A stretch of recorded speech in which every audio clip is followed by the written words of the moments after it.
Do you know what's hard? Empathy. Empathy is difficult. And empathy is at the heart of the marketing we're trying to do. Over and over again throughout the next few weeks, I'm going to bring up empathy. Seeing the way other people see. Feeling the way other people feel. This is difficult. Big companies would prefer market research. Big companies, callous companies, would prefer people get what they want, not the other way around. Going to where the person you seek to change is, as opposed to insisting that they come to you. Stories told of Hanes, which ended up launching a brand called Legs. Pantyhose sold at the drugstore, which was a breakthrough, in a little egg-shaped container. And at the time, the people who were working on the brand were mostly men. Well, if you don't know what it's like to put on pantyhose, it's really difficult to know what it's like to put on pantyhose. If you don't understand the hassle of having to go to work, discover that you have a run in your pantyhose, and fix it before your next meeting, you can't possibly understand what stories are going to resonate with the person you seek to serve. This idea of empathy, going to where someone else is hard. It's hard because it brings along pain.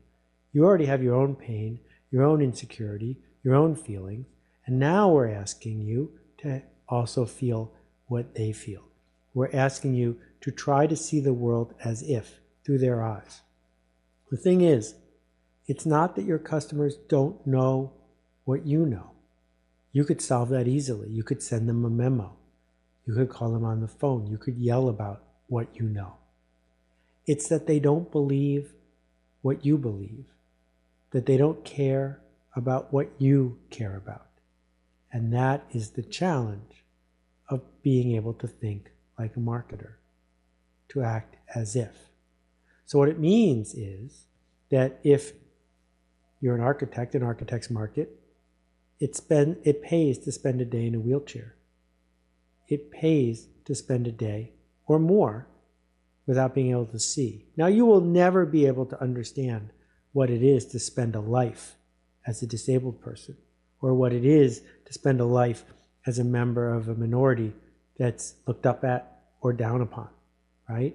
But we have to open the door to imagining it, to being able to see the frustration that other people have, and deciding that it's important to us to deal with it, to see it and to deal with it. So, simple example, a friend of mine went to the Sweet Green Salad Bar, which has great gross margins, fast-growing chain in New York.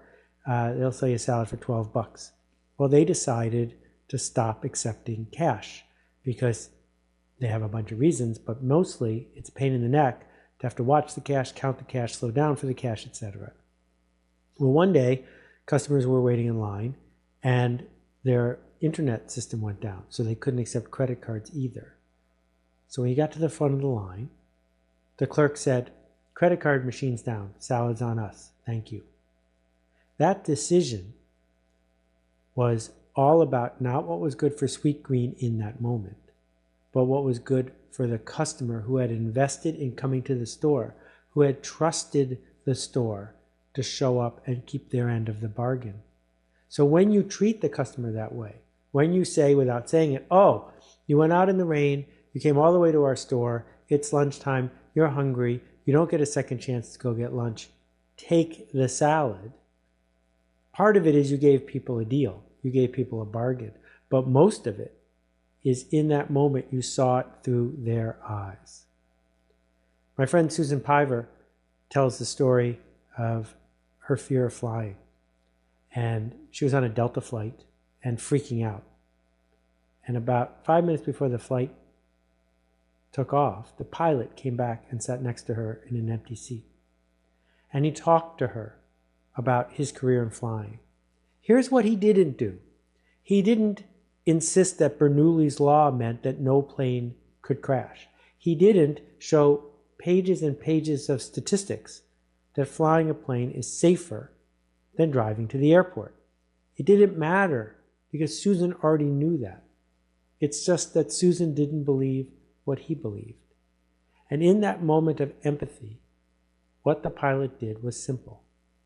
He took out his card and he said, look, I see you, I hear you, I understand that this is causing you anxiety. Here's my card. Anytime you're feeling like you need to talk to somebody about getting on a plane, call me and I'll be happy to talk to you. In that moment, Susan got what she needed. She was seen and understood, not by an aeronautical engineer, but by a human being. So this is the first taste of our empathy conversation. But to wrap it up, here's our assignment. What I'm challenging you to do is identify a customer that you seek to serve, a specific one, and tell us what that person believes that you don't believe, what that person needs that you don't need, what that person cares about that you don't care about. Let's go that far right now. Tell us their vision of the world and how it might be different from yours. Thanks. I want to add 2 specific examples to my riff about empathy because I think it's that important.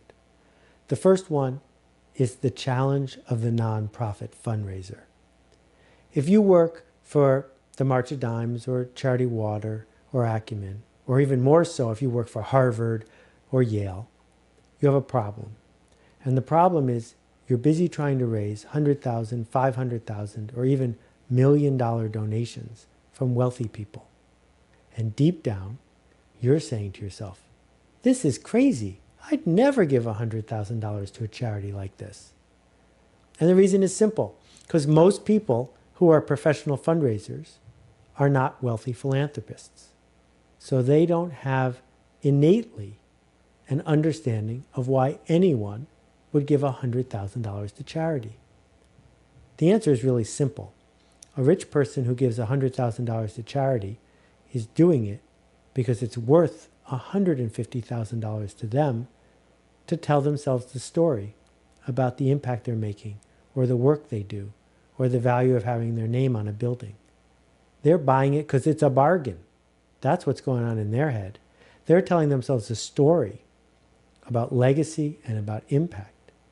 And the person who's pitching them, unless they have empathy, is saying to themselves, whoa, I've never given even $10,000 to charity. You're crazy. The empathy is essential.